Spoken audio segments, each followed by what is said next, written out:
from the Signature Bank Studios, this is Chicago's Morning Answer with Dan Proft and Amy Jacobson. Only the biggest stories, only the biggest guests, and only the biggest opinions. This is AM 560, The Answer. Top of the morning, Dan and Amy, as we were talking about a bit earlier. A faux pas occurred at Cook County, well, Chicago Board of Elections specifically, but in the Cook County State's Attorney's race. A few ballots that should have been included weren't included, and now they've been included, and so we're nearing the end of the counting, and Eileen Burke is nearing the end of her lead in that race, it would appear. But for more on this, somebody who's been doing the numbers crunching, who's been in touch with that identitarian simp, Max Beaver, whatever the hell his name is. Yeah, he's anti-police. Excuse me. The PIO for the Chicago Board of Elections, the PEW for the Chicago Board of Elections too, and also in how we should think about this, how we should understand what's happening and what some of the cures are. Cures that maybe don't even require a new political ruling class or the deposing of the current political ruling class. Things that can just be done through obtaining the data, which can be obtained through FOIA and FOIA lawsuits as necessary. Brian Timpone joins us. He's a newspaper publisher. He's also the founder of voteref.com, voteref.com.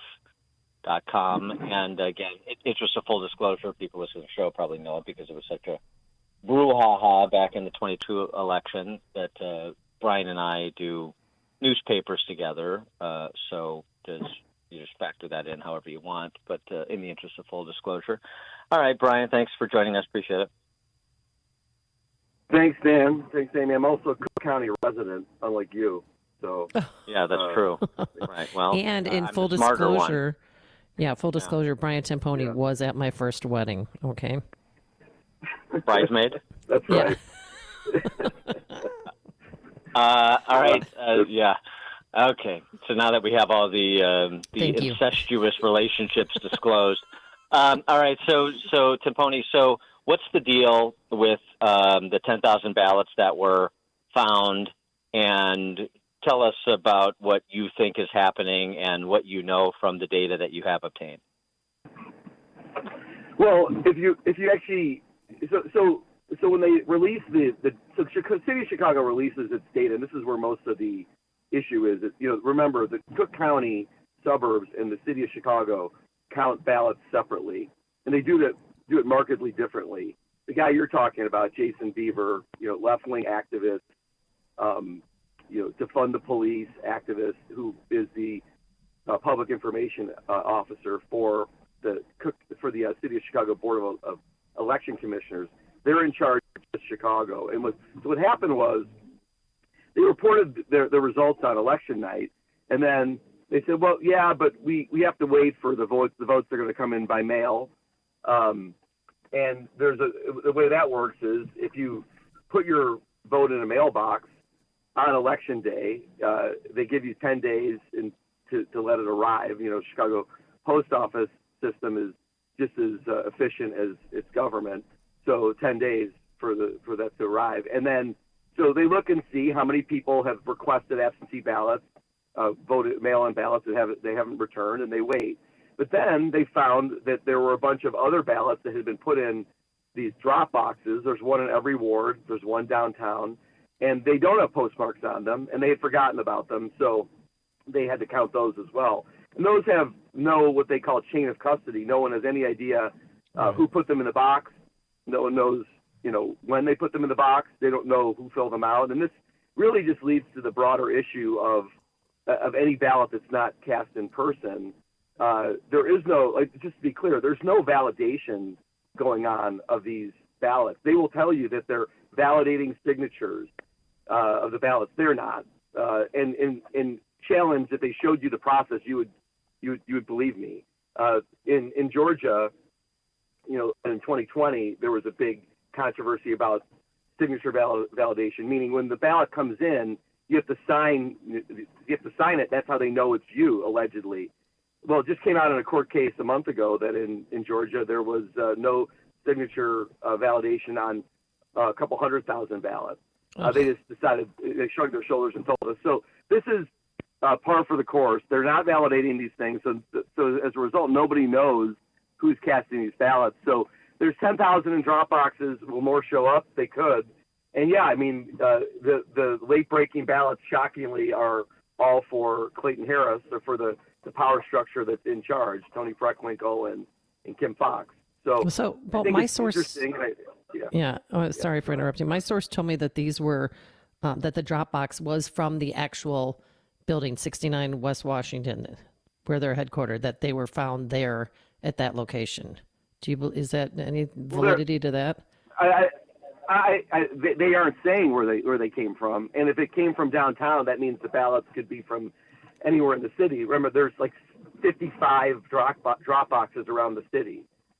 So have they announced that they picked up from those drop boxes? No. When with the vote by mail ballots, they actually give you a list of everyone who's requested them. So at least you know these are real people. But in terms of like what drop boxes have been collected, and which ones haven't, they haven't revealed it yet. So they're great on the yeah. Go ahead. That Beaver guy though is saying. I mean, we had the statement, right? That he's saying that the ballots that were overlooked, and he sincerely apologizes. That they were ballots that were postmarked by election day. So he's seeming to indicate that these were mail-in ballots, but what you're saying is that's not true. They were drop-boxed. Yeah, the issue is the drop-box ballots, because that's where the most of the hijinks come in, is that you can put ballots in a drop box. Anyone can do that. And again, it's a fatal flaw of this system. And as I'm sure, Dan, you've pointed out already on the show this morning, that it's greatly ironic that so many of the people who are for Eileen Burke are people who poo-pooed any allegation of voter fraud, and they're the ones who they want mail-in ballots, they want the drop boxes, and now it's biting them hard. Yeah, they're Trump conspiracy theorists now. It was a conspiracy theory. There's nothing wrong with drop boxes in the 2020 election. Forget the Dinesh D'Souza documentary and the 10,000 Mules and all. Forget all that. That's all right-wing fevered dreams and so on and so forth. And now, hey, they took our Brian Hopkins, the Daily Machine guy. Hey, what's going on here with this election administration? I love it.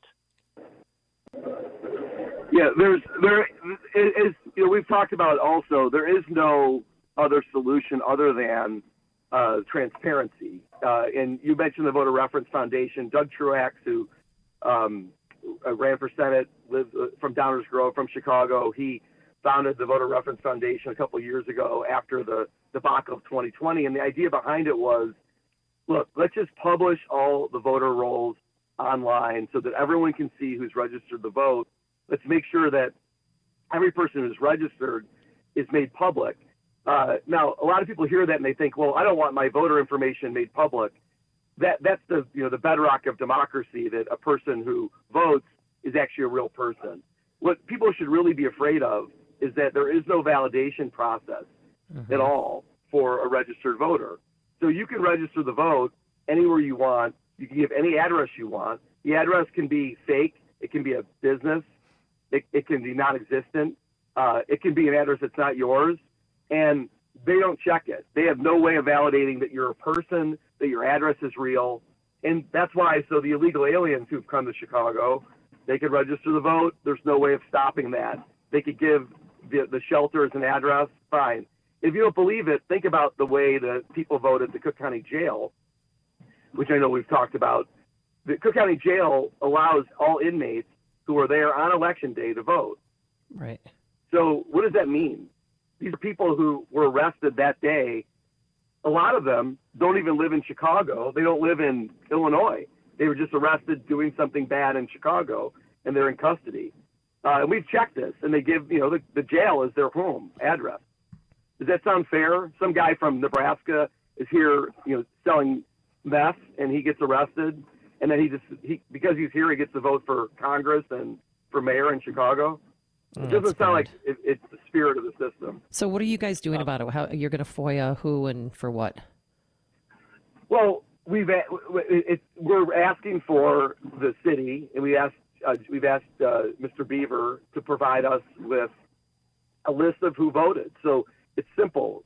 The people who voted, whose ballots were in the drop box, give us a list of who they are so that we know they're legitimate people, and we can check to make sure that these people actually did fill out their own ballots, that these ballots weren't filled out by some organization that just dumped them into the bin. And in addition, also public record is the envelopes on which that these ballots were in. So those envelopes have signatures on them, and they need to be shown. Because if it's done in a manufactured way, it's pretty obvious. But yeah, I mean, it's real easy. Just tell us who these people are, so the people, not just me, but the people of Cook County can validate that they're legitimate people who cast their own ballots. And then everything's great. By the way, Cook County Jail, which is his own precinct, as Timpone was mentioning, that went almost 2-1 for Clayton Harris. I think what happened is they split the vote of the violent offenders, and Clayton Harris cleaned up with the retail thieves. I think that's how that went. So then we were talking about this last week into the weekend that, basically when you were looking at the initial sort of total ballots cast universe, it looked like that, generally speaking, Clayton Harris was slightly underperforming Brandon Johnson, and Eileen Burke was slightly overperforming Paul Vallis, which meant that Eileen Burke was going to win by a slight margin. The magical 10,000 ballots that appeared obviously have brought that race down to she's up a couple thousand votes with something like 3,500 to be counted. I mean, there's, of course, the supposition about it, but as you were saying, we don't know where the remainder of these votes that have yet to be counted are actually from. And so, we know what the math is, right? If Clayton Harris wins 60% of the remaining ballots to be cast, then he wins. But do you have any intuition about that? Yeah, I do. All the mail-in ballots, the late mail-in ballots that came in, which I believe the people who are mailing their ballots on election day or around then are not. I think a lot of that is organizations voting, harvesting for people. I don't think it's individuals I don't think individuals just drop their ballot in the mailbox when they could go to the poll and vote. I think this is true for the drop boxes as well. I'm not saying it's universal, but those ballots, the ones that have come in late, have broken significantly higher for Harris. Okay, so I think that's what's going to happen here. Harris outperformed Johnson by about 10 points in black precincts. He got in the low 70s to Johnson's low 80s. So my guess is that they break that way, but it would have to break even a little harder than that if the denominator, the number of ballots that are outstanding, is what they say it is. They say there's 3,500 or so left. There's some dispute about whether that math is right. But it just seems to me like this is what we've always seen. They'll just keep finding more ballots. So, and they're going to have to go through a process of recounting, reevaluating, maybe curing some of the ballots, some of the provisionals that were filed. So this isn't over. It won't be over for quite some time. And again, the only way people are going to believe in any of this is by having the government publish this information online, which they should be doing anyway. It's totally unacceptable that they keep the voter rolls a secret just for the political groups who get access to them and nobody else does. This is how they manipulate us. Yeah. To develop that a little bit more, so you talked about Doug Truax founding the Vote Reference Foundation and the vision for it. So why do you think there's or explain, I said, a check on these sorts of election irregularities, that publishing the voter rolls online and keeping them updated? Explain how that checks the system.